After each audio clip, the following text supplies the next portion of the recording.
All right, let's see if this is working. I think Facebook is not quite working, but that's okay. We are live on YouTube, and that's all that matters. We can Right. always share this to Facebook later. They'll get mad. They don't like it when we do that, but we'll do it. So welcome everyone who's made it live or who even watches this later. My name is Stacey Alden. This is my YouTube channel, and I am super stoked today to be meeting with and speaking with Jacob Thomas from Razor Sharp Fitness. And I have to do a quick intro of what our topic is, and then I'll introduce Jacob to all of you. So our topic today, I had met Jacob through a mutual friend and business fitness connoisseur. You've probably seen and heard of him, Chris Stevenson. He's been on my channel before. But his help introducing me to Jacob, when we had first spoken, he was telling me all about his consultation program at his club. And today we're going to focus on the what of what that is. So that's why the title of this video is Hyper-Personalizing, because he mentioned that when we spoke together, and I was like, oh my goodness, that's gold. Hyper-personalizing the experience for your members and how much that has benefited him and his club even during these crazy pandemic times, which we know has hit the fitness industry very, very hard. So we're hoping to be the silver lining and to help you really try to work during this time as you prepare for 2021 as to how to not only get new members, but also maintain and support the people who do visit your club. So quick intro of Jacob. He's the general manager of Razor Sharp Fitness. It's in Mount Pleasant and Racine. Is that how you say it? Okay, Yep. Racine, Wisconsin. He has been a personal trainer, sports performance coach, group exercise instructor, sales associate, sports performance director, and fitness manager. Mouthful, but I made it through. And he is an all-in kind of leader, which I'm sure you guys will all witness today. He enjoys getting to know members personally, as well as his staff and his employees, and learn about all other aspects of their life. So the big deal here, though, real quick, is that their facility has worked to gain over 400 members during this time and with these fitness consultations. So that's why we're diving into it. And as we all know, obtaining members is like unheard of for most of us right now. So I'm excited to talk about this onboarding process for members with Jacob today. So my first question is really what prompted the club's interest in this consultation program? Sure. So about 2 years ago, we really dove into our annual strategic planning meeting. We were really figuring out what does our member journey look like, and especially from the new member standpoint. Where do we come in? How do we fit? And ultimately, how do we take care of them? And we realized all of these different pain points that were coming from our member journey. And one of those was the fact that we were forcing our members into something that we wanted our members to do and not necessarily what they wanted to do. And it's very common in the industry in general, where we do a personal training demo or things like that. And we realized that we left people just not excited about becoming a member of the gym. And almost that we were turning into the equipment rental place with some great amenities and those, but we didn't engage our staff with our members. And so our focus was how can we improve that member journey and really get them on the path that they want to go down, and really also engage our staff with that as well. So after that meeting and really laying that journey that they're currently in all the way out, we started doing a whole bunch of research all over the industry in regards to how to engage and improve that process. And I did study the PFP model, the Pro Fitness program, Merit Clubs. They have a results program with Mark Miller there. Seiko Health and Fitness with Scott Gillespie's club does a great job with their fitness consultation, kind of their onboarding program there as well. And so I kind of utilize those as like really three big sources. And then also I'm part of Rex Roundtable, which has been an amazing part for me over the past 4 years. And I really dove into that group and what they did. Nobody necessarily did the fitness consultation as a full scheme, but they had pieces to it that were very interesting to me.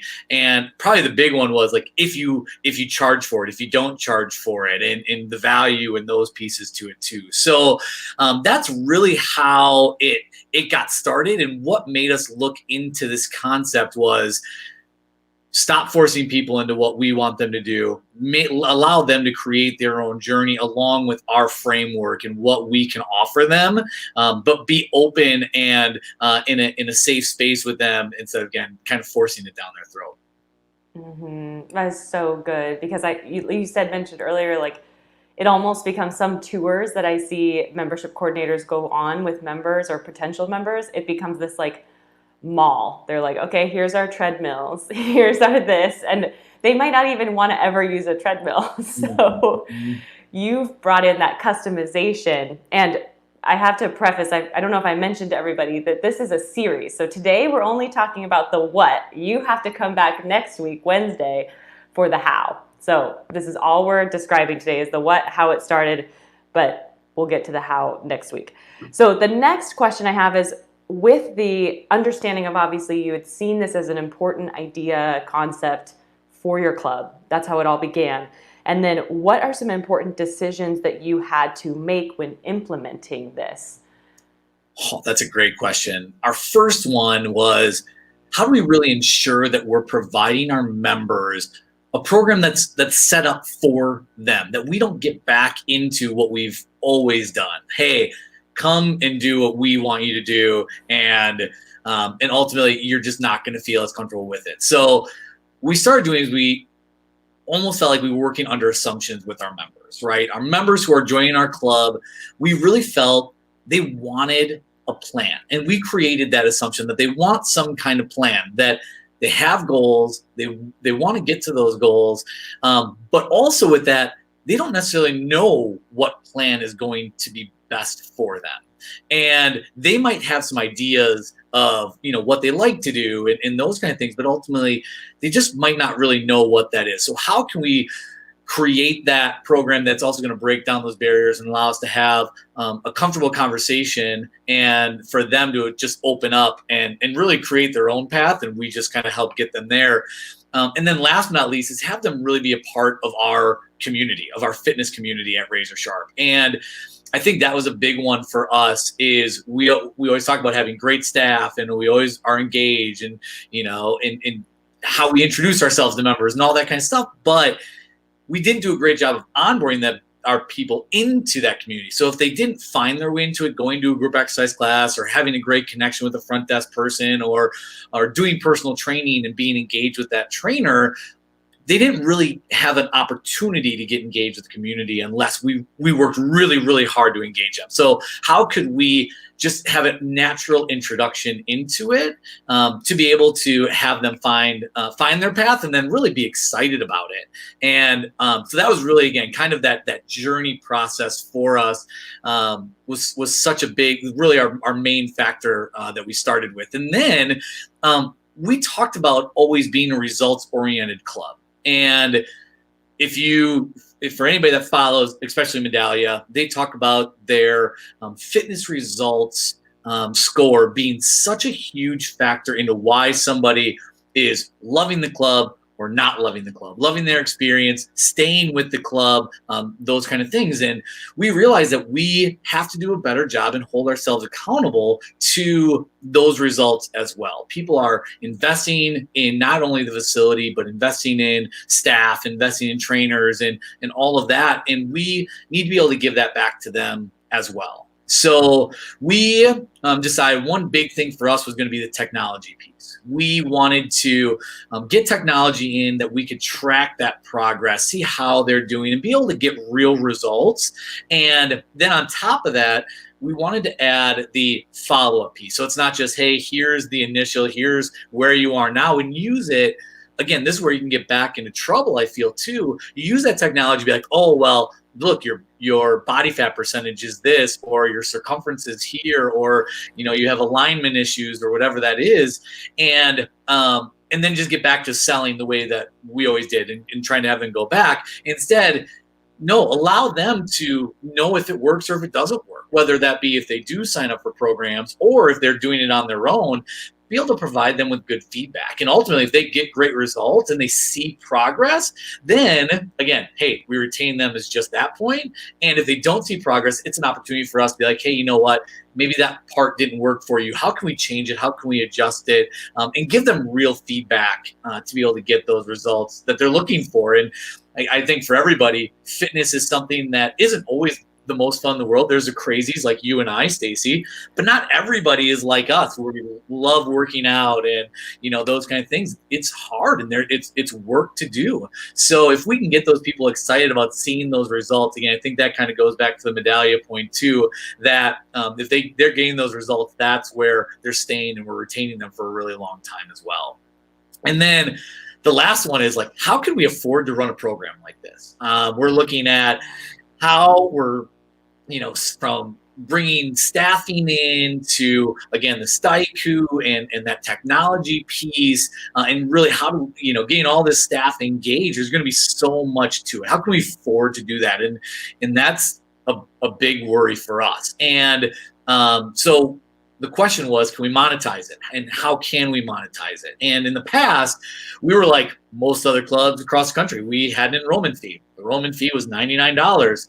But this month it's $29, or that's what we use as our special. And ultimately, enrollment fees, I'm just never a huge fan of. From a customer standpoint, you don't get anything for it, and here's just, I'm giving money. And so I think we wanted to change how we viewed that part. And so how can we drop enrollment fee, add this fitness consult, and then how can we monetize it to really provide value to them? And then ultimately, don't play the game of price. And I think that was a huge paradigm shift for us, was how to get to that point of saying, you know what, we don't need to live on specials, and we can provide great value. And we think that people will actually be more engaged from that than just having the special and not retaining them as well as we feel like we could. So we ultimately, how can we give the members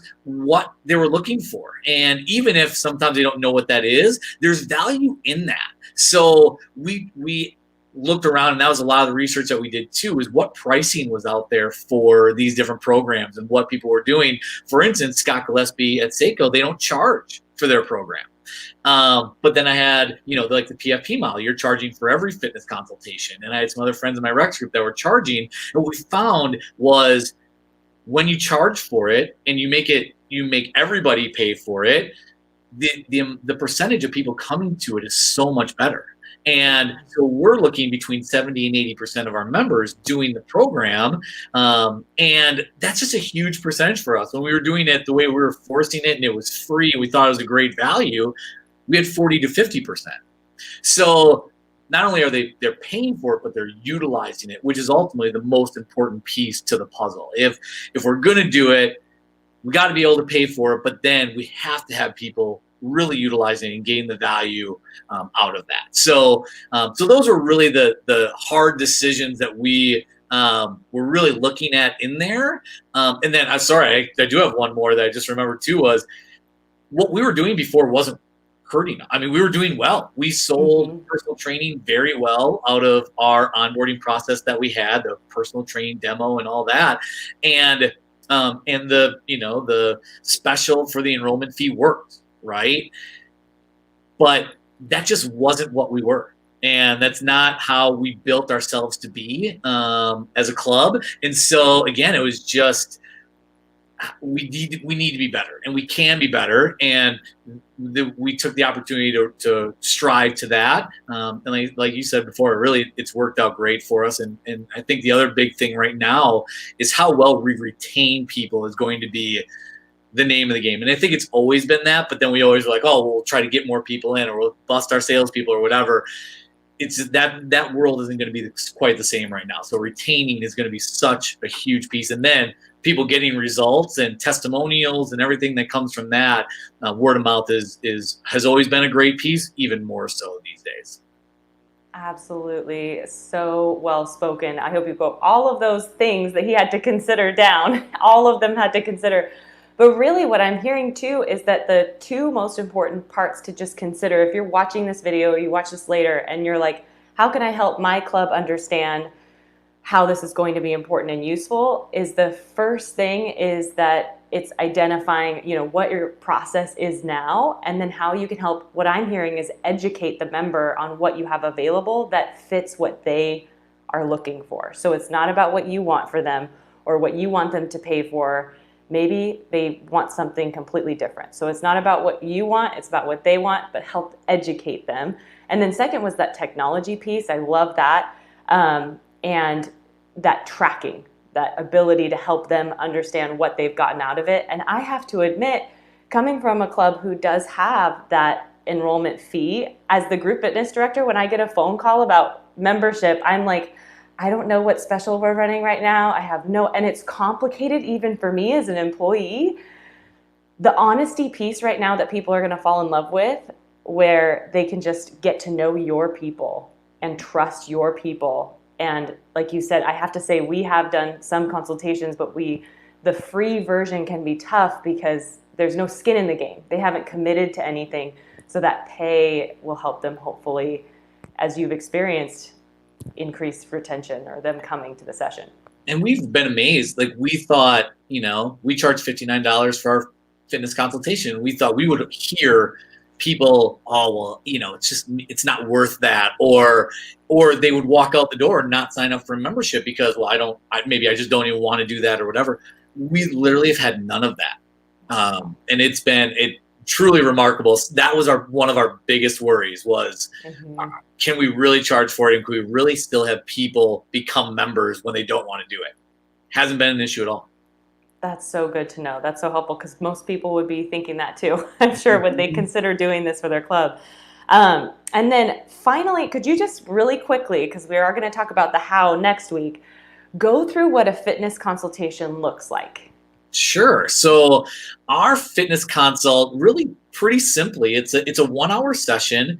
They do a little work ahead of time. So we have them do a health and fitness questionnaire, go over their goals, those kind of things. When they do that ahead of time, we do it electronically or a paper version of it as well. And then we review that in the fitness consult. And that takes a good amount of time to really dive deep. And that's where we really try to make it the personal part, and we line everything up of, hey, this is what they're interested in, this is what they aren't interested in, and so that my fitness consult person is already really locked in and already thinking about ways that we can help this person, whether it be with programs or just free things that we give to our members as well from this as well. Then they go through the Staiku body scan, which is to go over body composition, and so we're really great tool for us. We go through a functional movement assessment. So we do a few movements of that kind of based on, what their goals are and any issues or anything that they might have. And then last but not least is really the fitness path development. Where are they going to go and how can we integrate that path with them and get them on the right track so that they can do what they are excited to do in the club and learn some things as they go along as well. That is awesome. It's almost like they're, like you said, they're seeing what they're getting out of something that they're paying for, and then what are the free things that you might give them during that time? Are there coupons or some sort of a? So we give everybody what's called it's a personal training demo, but ultimately a member assistance session. And that is, maybe they aren't interested in personal training, but they want to learn something on the workout floor. They want to go through equipment. That'll be a free thing that we give them from going through this program. We also do nutrition consults. And in those nutrition consults, we're even giving one free tidbit away. Like, hey, this is a great way to overcome this issue that you have, or just something simple. So again, they have value walking away from it instead of, again, going back to what we always have done, I'm not going to give you anything unless you sign up for it. And that's just not how we keep members and all that kind of stuff too. We know that if we do a really good job of providing great feedback and engaging with them, that we can do that. We'll do a massage demo. If people maybe have trouble areas or anything like that, our massage therapists will do a demo that way. Team training demos, small group training demos. And then also, even though it's a free class, we still would introduce them into the group exercise world as well. And we would try to really make sure they're connected with a member that's in the class as well as the instructor, all that kind of stuff too. So it's not technically something that would normally be charged for, but still it's an extra free touch that they get. Love that. It's even interesting hearing you explain all of this introductory stuff, because it makes me, when I think of myself, if I were to go through that, it makes me feel like you're like a superstar. Like your hand is being held so tightly to help you fall in love with this facility. And I think that's what people would really experience and feel going through that. So we are going to have to end this conversation now, but as I mentioned, next week, so we have 2 more episodes with Jacob for this month, and the next is going to be the how. So even though we've given you a lot of information about what this consultation looks like, and hopefully you can go back to your facility and go, what are some things that we could probably tweak in the way we onboard our members, or what are things that we're doing right? What are some things we could work on? And then identify what technology piece you could use to track this. And then the potential, what would this look like? So hopefully today we gave you the what. You can start to build that with your club and your team. But the second piece is the how, which I know you're so generous in giving this information, because the how is the hardest part. Really? But we are going to share that information next week with you. Same time, same place, 2 p.m. on YouTube, Pacific time. Different time for you. And then the third episode we are going to do are the hidden benefits, not just along with obviously member retention and gaining members, but there's a lot of great benefits that Jacob shared with me that I'm really excited to share in our last episode too. So come back, join us next week, same time, same place, and we can't wait to have you. And I appreciate you so much again, Jacob, for being here. If you guys, is it just RazorSharpFitness.com? Yep, RazorSharpFit.com. Yep. RazorSharpFit.com. So go check out RazorSharpFit.com. I'm going to tag them in all of my posts as well. And if you enjoyed today's video, make sure you like it and subscribe to this channel for the updates and the reminders of next week's and the weeks after with Jacob. Thanks, Stacey. Can't wait. All right. Thank you again. See you guys.